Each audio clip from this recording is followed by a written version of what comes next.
Are you ready for this? Are we boondocking? Or do we go to full hookup campgrounds? It's boondocking! So whether you're excited about that or disappointed, that's gonna change because we only stayed here an extra week. We really liked this spot. So we are on day 107 today of the Boondocking Challenge, but tomorrow we leave and we're going to full hookups. We didn't say it on the channel, but when we started this out, Kalyn and I were both like, we want to make it to 100. We've made it to 70 before. We did that last year in Florida, in the Florida series. But this year we're like, we want to push that a full extra month and hit 100 days. We hit that 100 days and we were both like, should we continue? Should we not? Should we continue? And we're like, let's continue. And then over these last 7 days, we've been like, we really miss full hookups. So yep, tomorrow we're packing everything up. We're headed to Texas and we're gonna have ourselves some hookups. So consider this video our kind of wrap up to the challenge. We're gonna share some common boondocking mistakes with you today. And they're mistakes that we haven't just done on our 100 days of boondocking challenge. We've been boondocking for the past 7 years and we have made so many mistakes. So buckle up because this is gonna be a big one. The panels are disgusting. I was gonna say, there's two things that you're gonna realize from the panels. Number one, they're filthy. We absolutely need to clean these. But number two, they're flat. For the past 2 weeks, apparently we have gotten to that spot where the sun is getting high enough where we have not had to tilt the panels, which was the plan all along. During the spring, summer, and hopefully most of the fall, we won't have to tilt the panels. And we've had perfect sun days. Most of the days we've been getting back up to 100%. So I'm super excited that we don't have to do that anymore, at least as long as we're getting really solid sunny weather. I'm still keeping an eye on things. And if we have a long stretch of cloudy days, I'm probably gonna be tilting them again. Don't fall and crash a solar panel. So our first mistake, and the reason why we're on our roof, is because we want to talk about power. And mistake number one being not understanding your power needs off grid. This is probably the first boondocking mistake everyone is gonna make, because you plug in, you turn on your air conditioner, you turn on your microwave, and you just have no concept of how much those appliances draw. So you need to get to know your rig. You need to get to know that you have two systems. Most likely you have a 12-volt system that is usually your lights. Then you have your 110-volt system, which is everything that plugs in. But some of those appliances take a lot, and some of them take a little. So before you end up off grid in your rig, just basically understand what you want to use that is gonna make life comfortable for you, because that's gonna determine the kind of system that you have going forward. Because it's gonna be different for everybody. Some people want just give me lights and I'm good, you know, and they're fine. But if you want to run anything from that 110-volt system, your air conditioner, your microwave, you're gonna need what's called an inverter. This piece of equipment is a must if you wanna live off grid and have the kind of modern conveniences of home. So you're gonna first want to consider whether or not you need an inverter. Your RV most likely came with 2 lead acid batteries. The thing with lead acid batteries is you only have about 50% of the capacity you're supposed to use, and then you're supposed to charge them up, and nobody monitors that sort of thing in their RV. So they discharge the battery all the way down, charge it back up, discharge it all the way down, and every time you do that, you are damaging the battery and ruining its capacity. That's why we switched over to lithium, because it's a lot more powerful, and you don't have to worry about draining them to the bottom. But then you have to decide how much battery do you need. The smallest size would be like 100 amp hours that you could throw in there, or you can go, we're up all the way up to 810. That comes into play with going back to what we were talking about earlier of how much electricity do you need to live off grid. And then to power your batteries, it's going to be either the solar panels or a generator. Those are really, as far as I know, there are only 2 feasible options for RV off-grid. You can talk about wind turbines and stuff like that, but really solar power or a generator. And for us, it came down to, we didn't really want noise to affect our boondocking. So that's why we went the solar route, but we have the generator just as a backup. But in terms of knowing like how much solar you actually need, a lot of people go way big and have so much more than they actually will use. We prefer to take a little bit more of a minimalist approach, even though we knew that with this rig, we wanted to be able to power the AC, which is why we went from 600, was it 600? 640 watts of solar. Yes, to 1870 watts of solar. And it's really a personal decision. It's why it's so difficult for me to answer when somebody says, how much solar do we need? I don't know, because I don't know your specific appliance usage. I don't know if you want to run AC. I don't know if you really need all the comforts of home, because we lived with that 640 watts of solar for 6 years and it did just fine. And honestly, it was Starlink that pushed us over the edge. Even though it didn't use a lot of power, that constant draw was just like, oh, it's too much for our system. So don't expect to have everything perfectly figured out before you get out there, because you really have to test it first. That was a ton of information. You probably feel like you're already drinking from a fire hose here, but we got to move on to mistake number 2. And that's not having a plan for your own waste and your own water, because just like power, you're responsible for those too. So you've got your RV, you know, there's a bush there. You know you've got 75 gallons of fresh water. Maybe you have 35, maybe you have 45, somewhere in that vicinity, and you really don't know how much water you use, just like electricity, because you're hooked up to it all the time and it just goes and goes through the out. We've discovered for us with our 75-gallon tank that we can last about one week. We can last about 5 days on the 75 gallons. We did stretch it to 1 week last week. Again, like power, it comes down to how comfortable you want to be. For us, we want to try to reduce some of the friction and kind of feel like we're living in a house. So we use a little bit more water than the average boondocker, but again, it comes down to you knowing how much you used. And then it comes down to how you're gonna refill and dispose, and for that you've got a few options. Option number 1 is when you run out of water, you move to a new boondocking spot, or maybe you go to a campground for a few days and you make use of the dump station, you dump everything out, you refill your water tanks, and you're all reset. And we actually did that for, I think, the whole first year of boondocking. But option number 2 lets you stay out here. You have a truck or a tow vehicle and either get bladders or jugs that will allow you to refill your water tanks, and then you get some sort of a bladder or portable waste tank that is going to allow you to put your poop in here, truck it to a dump station, and reset the whole RV, and you're all set for another week. Then we can stay in the spot for 14 days. In terms of where to find the dump stations, I typically use Campendium. Sometimes I'll use Santa Dumps or RVdumpsites.net. I think it's .net or .com. We'll put a list in the description so you can see what they actually are called. But check all of them, because some of them have dump stations listed that the other ones don't, and you want to make sure that you find one that's either on your way, on a route if you're going to another boondocking spot, or it's nearby and you don't have to travel 40 to 50 minutes to go dump before you come back to the boondocking spot that you're staying at. So look for those. Also, you can always call like a Maverick or a Love's or a Pilot, because often that they have dump stations there as well. It's usually about $10. Mavericks though, I think are mostly free. I don't know if we've ever paid at a Maverick, so definitely look those up first. I think they're only in the West though, but there's a lot of boondocking in the West, so you should come across them. And this is a mistake we haven't made yet, but I have seen other people make it, and it is one that drives me bonkers. Not because people make the mistake, but because this is actually a thing in the RV industry, and it blows my mind.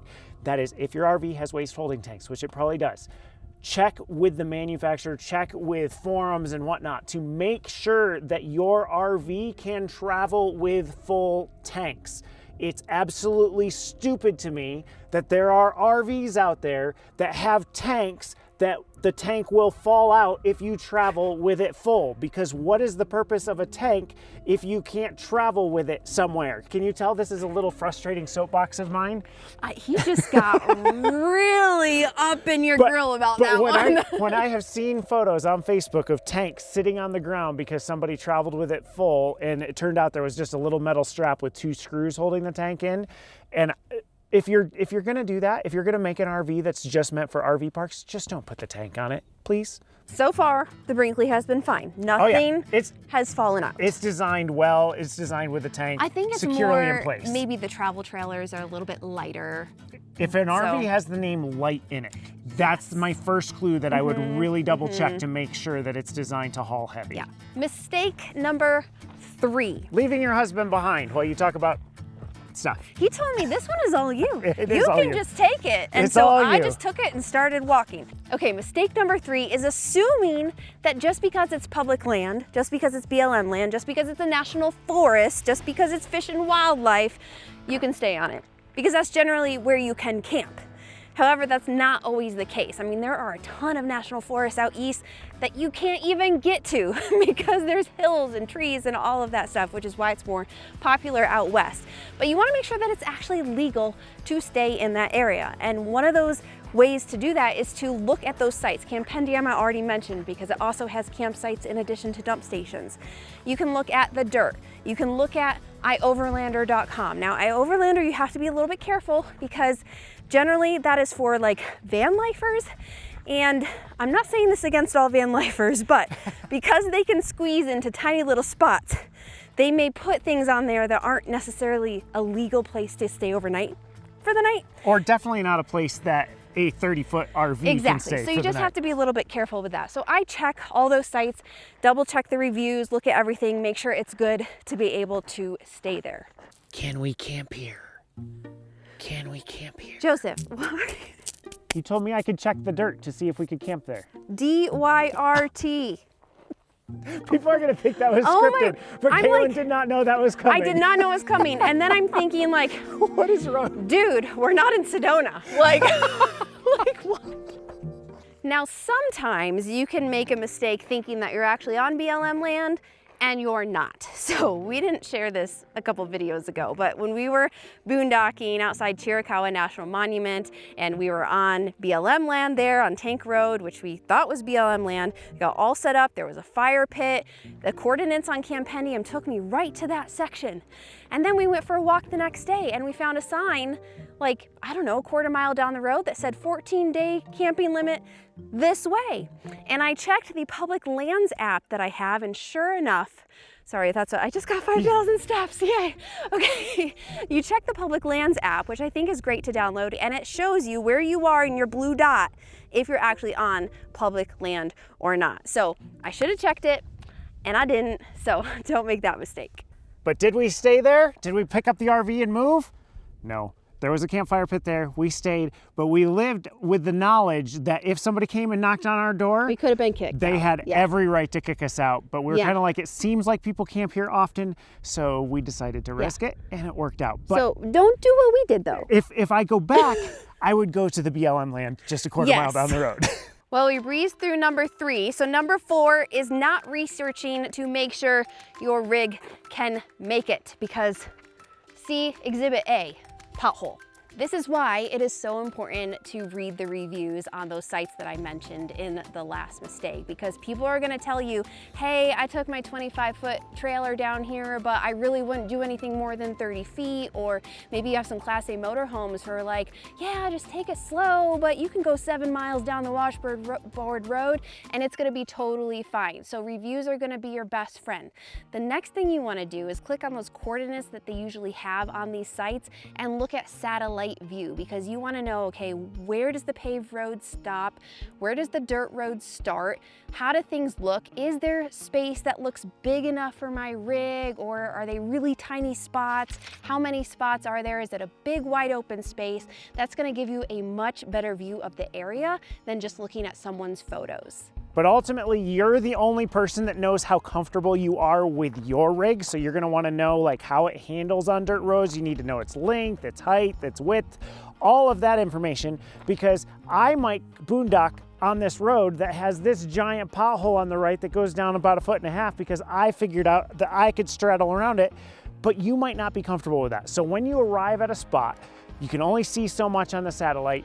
You're gonna want to have a plan in order to either fly a drone down through here, or maybe get on an e-bike and ride, or literally walk down the road to see if you can get there. Actually, at that Tank Road that Kalyn and I stayed at, we got there after dark, more on that in a minute, but I actually ran down a 1/2 mile to make sure that there was a spot available, because we didn't want to drive down a 1-lane road only to find out that we couldn't turn around and we would be stuck, because we've done that before. We didn't want to do it again. Not scouting is probably one of the big mistakes that we tend to not do, because we're at the end of a long travel day. We just want to get set up as soon as possible, and we're like, yeah, we can totally make it. And then we run into problems and have to make expensive repairs because we didn't actually scout. The thing is, I don't understand what we hit for this to happen. One other thing I will mention under this too is don't assume that like AAA or roadside assistance is going to come save you if something happens, if you get stuck, if you get into a situation that you can't get out of, because a lot of the times they do not come down these forest roads, and we have made calls and we've been like, hey, come get us, here's our GPS coordinates, and they're like, nope, sorry, I'm out. So just be aware of that too as you're going to be boondocking. Well, you alluded to this one before. Mistake number, wait, is it 5? We're on 5. Are we on 5? We're all the way on 5. We're on 5. 1 and 2 took a while, then we just trucked through 3 and 4. So number 5 is probably the most public mistake we have done on multiple occasions on the channel, and that is arriving after dark. Now there's a rule that some people live by. It's called the 3-3-3 rule. Kalyn, help me out. It's no more than 300 miles, arrive by 3 p.m. and stay for at least 3 days. Stay for at least 3 days. That's the other one. We don't abide wholeheartedly by that, but we should abide more by the trying to be in by 3 p.m. because this especially is a crunch during the winter months because the sun sets earlier. But if you arrive after dark, everything becomes more complicated. You can't see anything. You can't see what's around you. Like, it's one thing to arrive after dark at a campground, but when you're out boondocking, like, you see all these bushes now, you cannot see them until you run over them in the dark. Okay, there's a bush that's touching the rig now. And that's why you need to look at the time that Google tells you on Google Maps and add a time to it. What is it, add 15 minutes for every hour. Every hour. Yep. Because RV time is going to be a lot longer than Google time. Like, you can just make it in a car super fast. You can go 7 hours in a day, 12 hours in a day, whatever. But when you're in a rig, you're gonna maybe have to stop for a dump station run, you gotta stop for some bathroom runs. And every stop takes more time. Like a gas station stop takes more time because you have to finagle the RV in and out of the gas station. Yep. And arriving after dark is a mistake that often leads to more mistakes because you got there after dark. Okay, I'm there after dark, so I'm in a hurry, so now I'm not gonna scout. And so now we're just gonna drive down this 1-lane road, and then we're gonna get into a spot that's too tight for us, and we're gonna pull out, and we're gonna end up putting the RV on the side rail of the truck and damaging part of the RV. Like, I don't know where you got that idea I have from. no idea where that came from. Arriving after dark, just the mistakes tend to compound. So this, of all the mistakes, is probably the most important one to avoid. I would say that too. And the one we have broken the most. And as much as we don't want to, I think we need to back up. we're backing up. It's gonna be a long night. Trinity, your people want to see.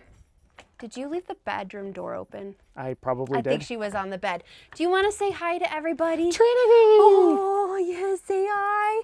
All right, you want to cover mistake number 6 with me? This one kind of piggybacks off of not arriving after dark, and that's not having a plan B. Because if you arrive after dark, you give yourself less time to pivot and find a new spot. And so what I generally like to do, sometimes I get out of the habit of just saying, oh, plan A is gonna work, no problem, and then it doesn't, and I'm reminded why you do a plan B. But I will pick generally like 1 or 2 more spots, boondocking spots in the area that I can go to if the first one doesn't work out. Like maybe there's too many trees and we're like, oh no, we don't have Verizon signal and we can't put Starlink up because there's too many trees, we gotta move, and we have to have computer internet access. Or maybe it's super crowded and you can't find a spot to stay, and so you need to go down to the road to someplace else. Or you decide to scout it and say, hey, we actually shouldn't take our rig down this road, we can't make it, we need another spot. Some of the biggest silences I have encountered in the truck, and Kalyn has silences that she's encountered as well, are when we're pulling into a boondocking spot and it feels a little bit sketchy, and I will say, do we have a plan B? And it's just quiet. And I instantly know that, okay, plan B is about to be researched. Yep, I can't defend myself. And plan B doesn't always have to be another boondocking spot. You can see if there's a campground in the area that you can call and see if there's an opening. We did this in Tennessee when we were trying to back down that dirt road, and we finally found someone that would take us in. You can also do a Walmart parking lot if there's a Cabela's nearby, if there's a Cracker Barrel. And if you really, really, really cannot find a place, you can always stop at a rest area because you want to make sure that you are safe. Now, generally, we try to avoid those because it's been said that there's more truckers on the road than there are actual parking spots for them to sleep. So we do avoid that as much as possible, but we obviously want you to be safe, and that's the only spot around, then take it. Ollie, you gotta say hello too. Hi, buddy.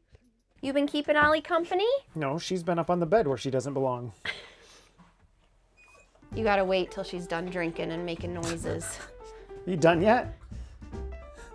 You done so we can do mistake number 7? That inspired me. I'm thirsty. Do you want a Poppy? I'm gonna have... Yeah, I'll have a cream soda. Okay, cream soda and root beer it is.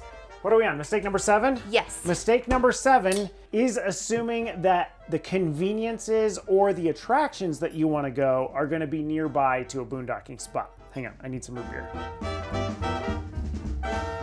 So last year when we were in Florida, the closest boondocking spot we could find to Orlando was like an hour away. So if you're thinking of boondocking and trying to go to Disney, well, you can, but just be prepared to travel. The same thing happens for a lot of the national parks. Like if you're gonna go to Yosemite, for instance, there's a lot of boondocking maybe on the west side, but on the east side, the boondocking's pretty far away from the actual valley in Yosemite.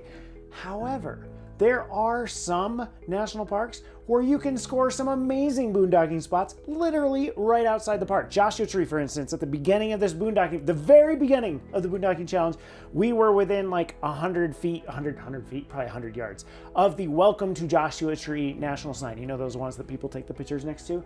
Right there, boondocking spot. Same thing, there's free camping boondocking just outside of Petrified is what I was thinking, yeah. Petrified National Forest has it as well. So there are some national parks where you're gonna be able to boondock and be able to get access to things pretty quickly. We tend to find we are usually within 20 to 40 minutes of a Walmart, but there are some exceptions to that where you're gonna be an hour, hour and a half away. So as you're planning, make sure you know where the nearest convenience is so that you know how much you have to get stocked up. How's that cream soda? Good. I actually like the Olipop cream soda better than the Poppy cream soda. Did you hear that, Ollie? She likes the Olipop better. That's kind of why his name is Ollie, because we're obsessed with these. Anyway, I was thinking about the special circumstances. So if you have medication that is at a certain drugstore, or here's an interesting story, is when we had to go get food, rabbit food from a pet store. Now, the rabbit food that we use is not easily found at like a Walmart. It's at Petco or at PetSmart. Well, we were camping outside Bryce Canyon National Park and we realized we were running out of rabbit food. And the closest pet store was 2 hours away in St. George, Utah. And we had to do it. We had to do it. Joseph, I'm so thankful for that man because he drove 4 hours in one day to go pick up rabbit food.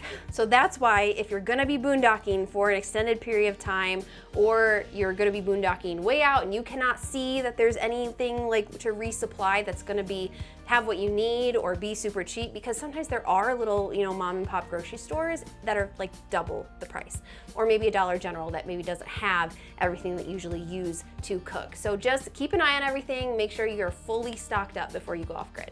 And if you want to know what that looks like, honestly, just go watch our video where we stocked up for Alaska, because sometimes that is how we stock up for a boondocking spot if it's going to be super remote. Maybe we won't buy 36 packs of toilet paper, but we will get enough Poppy to get us through 2 weeks. The camera's right behind your head. Hi. Hi. All right, boondocking mistake number 8. We're on 8 already? We're on 8. Wow. And that is expecting boondocking to just be solitude, like peace and quiet. Because we're guilty of this too. We say, go boondocking. We love boondocking because you don't have a crowded campground where you're packed in like sardines. True. It's, campgrounds are a lot louder. There's kids running around. People are just out, hanging out, having a good time. It's true. And you can find that solitude in boondocking spots. But just because it's boondocking doesn't always mean it's going to be a peaceful place. Sometimes the area that you're camping in is a big enough area where it could fit 6 or 7 rigs, and so you're kind of all squeezed in there together. Upper Teton view outside the Tetons Upper is Teton like view, that. it's an epic boondocking spot. And yeah. I'm sure you've seen pictures where you just see one RV and you have the epic, Tetons in the background. What's not in that picture are the 7 RVs that are right next to them taking the same picture, because it's a boondocking spot. It's a very popular spot, and they want to allow as many people as possible to enjoy that space. So the RVs get crammed in. Another one is outside of White Sands, White Sands, everyone is parked very close to one another. Basically an RV park It's very close to White Sands National Park though, which is why it's amazing. But if you're wanting more solitude, there's some boondocking spots that you will want over the big parking lot type areas where it's like maybe it's just a small enough carved out of the bushes with one campfire that only one rig can fit in, and your neighbor is half a mile down the road. And I don't know if this fits in this category or not, you can tell me, but like OHV areas. Well, of course it does, because they're so stinking loud. No, but it's public land for everyone. But that's the thing, it's public land, and you have to understand that when it comes to boondocking, this spot that we're in right here, actually more outside Phoenix, was not designed to only be for boondockers. It was also designed to be for OHVers and people enjoying the public land that way. Yeah. And this is an area I've grown in, because when I first started boondocking, when we first started doing it 7 years ago, I remember when somebody would fire up a generator like, 100 yards from me, I was very curmudgeonly about it. I'm like, oh, I'm out here for the peace and quiet. I have gotten to the place where I'm like, okay, they fire up their generator, it's okay. They don't have a solar system. They're out here enjoying the public lands as well. I do think it's wise to like try to be courteous to the people that are around you and understand that they might be out there for the peace and quiet, but ultimately we all have to enjoy the public land together. Yeah. This feels so bougie for number 9, pulling up the TV, because for 6 years in the other rig, whenever we did this one, we were doing it on our phones, on our laptops, and here I am just pulling up the TV for number 9. You want to tell them what number 9 is? Number 9 is to keep an eye on the weather, or maybe just subscribe to Ryan Hall, y'all. Here's the thing. You are not familiar with the weather in places that you didn't grow up. And I didn't really understand that until we got on the road. Like, I knew how the weather patterns were in New York, and I knew there wasn't snow in Florida and that sort of thing. Right, but like when you get out west, and we'll hit all of these natural events kind of separately, we didn't really understand forest fires. We thought if there was a fire that we could see smoke from, we gotta hightail it out of Dodge, because we didn't grow up around that. And one of the things that I like to do is on Google Maps, not a lot of people know this, so I'm gonna let you in on a little secret. There is a fire map layer that you can open it up, you can toggle it on, it'll show you all the fires in the general area, you can click on it, you know the name of the fire, you know how contained it is, you know what county it is, what city is responding, and then you can go to the Facebook page for that county, and generally they have like daily updates. Yeah. Now, fires aren't the only thing. You go down to Alabama, Mississippi, that area, the tornadoes. And tornadoes whip up. Again, something we didn't deal with growing up in New York State. But in a rig is a super big deal, because they say, you need to go to like a concrete sticks and brick structure. And you're out in the middle of the woods. Hello, like, don't be in a mobile home. Well, that's where we are. And so if you're going to be in tornado season in the Midwest at any point, certainly like keep an eye on things, make sure your weather app is up to date to the closest section, make sure you can hear the tornado sirens that are around. And even if you're, I mean, not a lot of boondocking spots are there, so you're probably going to be in a campground, but make sure that the campground has a place that you can shelter if you have to evacuate your rig, because we've had to do that twice now, where we've gone into a bathroom, you know, to wait it out. The other thing is you don't want to camp in a flood zone. Necessarily. When it's rainy. Yeah. Again, pay attention to the weather. In Alaska, we saw a lot of people camping on the river beds that were south of a glacier. And technically, it was boondocking. You could be on there. It's safe.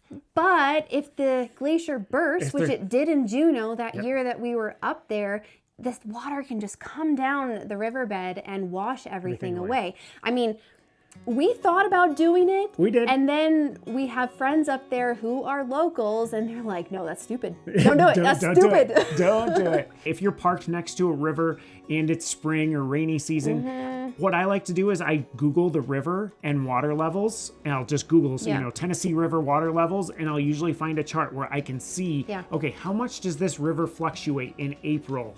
And kind of take a look at it and be like, oh, okay, we're parked 6 feet above it. This river has not raised 6 feet in a year. Or you are beach camping. Check tide charts. Oh my word. This is what it's doing right now. And that's what it looks like. We actually explained our whole beach camping horror story to members, to channel insiders, because it was just a mess, and we've never camped on a beach since. Yeah. So you just have to know the local weather, understand how things happen. Yeah, and you may want a weather radio if that makes you feel a little bit more comfortable, if you don't have like the cell service and I would stuff. say having a weather radio is a great safety Yeah. feature, because especially if you're in places where weather can break out quickly, it's going to alert you. If the cell towers go down, it's still going to alert you. So something good to have, but pay attention to the weather when you're boondocking. Because in campgrounds, it's one thing, but when you're out in the middle of nowhere, all bets are off. There's no one to help a lot of times. We're in the double digits. We're up to mistake number 10. And that is assuming that trash disposal is going to be easy, because at a campground, you got dumpsters. You got people taking care of your trash. When you're boondocking, you're doing it on your own, and 95%, I'm totally making that stat up, 95% of boondocking spots don't have a dumpster nearby. If you're staying at a campsite for 2-3 days, this isn't going to be a big issue. But if you're like us and you like to boondock for a week, maybe 2 weeks, that trash can build up, especially if you don't manage to find a dumpster in town somewhere. So you're going to want to find a way to keep that trash contained. We got a lot. I forgot that I already had 3 bags here. And this is where like having a tonneau cover comes in really handy. Not sponsored, by the way, but hey, you can pick one of these up at eTrailer and put it on your truck, because you do not want, wolves, you do not want birds, you do not want raccoons getting into your trash, because they will spread it all over the area. So we keep our trash in the back of the pickup, we keep the tonneau cover on it, and then when we go to town, we find a dumpster and dispose of it. I wish I had a magical website or app that I could send you to that would tell you where public dumpsters are, where you are legally allowed to dump your trash. Maybe one exists. I don't know. Let me know if you know of one in the comments. I would love to check it out. But most of the time it's going into town and it's trying to find a dumpster that doesn't have a sign on it that says business only or no household trash. This is just a huge pet peeve of mine, because I know that businesses do have to pay for the weight of their dumpsters. Like, I get that. But where do they want us to throw our trash? Do they want us to just leave it out here? Because that's what a lot of people do, and then these places get shut down, and that's a whole thing. So we have to find a way to dump them. So dump stations sometimes do have them. If we're really, really in a pinch and we're at Walmart and we're shopping and we're already giving them our business, then we will open up the lid of one of their trash cans in the parking lot and slip one in there. Something else you can do is you can have smaller, like grocery-sized bags of trash, and that is a little bit easier to throw away as well. And before you come at us in the comments and say that's what landfills are for, we have tried and we have honestly given up, because so many landfills, you have to be a resident of the county or you have to be a resident of the state, and so many rules to trying to get in and dump your trash. Plus landfills are who knows how far between, you could be hours from the nearest landfill, but having to navigate all those rules in order to try to get rid of your trash disincentivizes us from trying to use those proper channels. So we end up doing, and we're being really real and honest with you, we end up doing what Kalyn just outlined, because there aren't great options. We're almost done, guys. Hang tight, and this one's gonna be super fast. Mistake number 11, forgetting where you parked. Because you're not at a campground, you can't put in the campground name. Sometimes you're out in these coordinates down a maze of dirt roads and you turn right and then left and then right again, and we've gotten lost before. So if we're not sure we can get back to where we actually live for that week or two, we always make sure we do a Google Map pin in our phone so that we can get back to where we are staying. I just tripped over a rock. You're just rolling with it. Number 12. Mistake number 12, everybody. This is a big one that ties everything together. And if you're gonna avoid a mistake, this is the one to avoid. Avoid making this mistake. Not boondocking because you're afraid to. You're afraid of what is going to happen. And there's 2 major fears that we have seen while we've been doing this and chatting with people about boondocking who want to get into it and just haven't yet. One of those is the fear of the discomfort, of the unknown, of not knowing how it's all gonna work. And you're kind of scared to try it because you can't predict it. Do you know there's an easy way to test this and a super safe way to test it? There's 2. option number one is just kind of go out for 2-3 day trips. Yeah, super short. Find a boondocking spot that is right off the highway that it's not 7 miles down a road. Find an easier boondocking spot and just try it for a couple days. You're kind of going to get an idea of how much power you use, the water, and that sort of thing. There's an easy, even less risky way to do this, and that is you book a campground. You go to a campground, you fill up your tanks, you charge your batteries, and then you take the power plug, you unplug it. You unplug your sewer thing. I'm not paying for a campground and not doing this. I'm just saying, if you want to test it in the least risky environment possible, you can sit on a concrete pad and boondock where you're responsible. Don't use their dumpsters and all of that. It's not the way I would go, but you could totally do it to kind of get an idea of how much power and water and that sort of thing you use. The second fear that we see is the fear of your safety. Oh, that's a huge one. And also that your things are going to be stolen, or even your entire rig is going to be stolen. We get that comment so much, and it's kind of like, it surprises me every time because we have just never experienced any of that when we've been out here. And our main philosophy is there's so few eyeballs out here. Yeah, the more people you have, the more the opportunity for theft. Yeah. And we actually covered all of this in a video that's called Camping Alone, you know, how we kind of feel safe off grid and the major things that we do. So we won't go into too much of it here, but it's not as big of a problem as I think people build it up in their heads to be, because generally the rigs that are going to get stolen, the things that are going to get stolen are in storage units or storage areas, and also in RV repair shops, which I'm hoping those are sketchy repair shops, because that would make me afraid if I was like, fix my RV and then it got stolen. We can't find any statistics whatsoever that talk about an RV being stolen from boondocking areas. And we have never seen vandalism taking place or that has taken place. It doesn't mean it won't, but the chances are so slim. Because people are out here just wanting to enjoy the public land too, and they're probably not going to bother you. So our philosophy on this, and our philosophy on fear in general, obviously if something feels sketchy, then we're done. We're done, we don't mess with it, we're gone.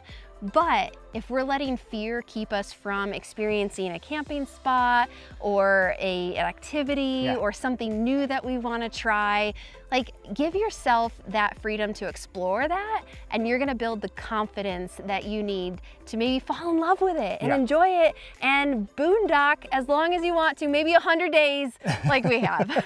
If you have any questions about boondocking in general that we have not covered in this video, in this massive video that's probably already too long, make sure you drop those in the comments below. We'll be in there chatting with you about all things boondocking, try to give you an answer. But before we wrap this video up, we've got some unfinished business because it is day 107 and we only have 106 on here. We need to put our final sticker and like wrap up the challenge. Overly excited about this. Do you know why I'm overly excited?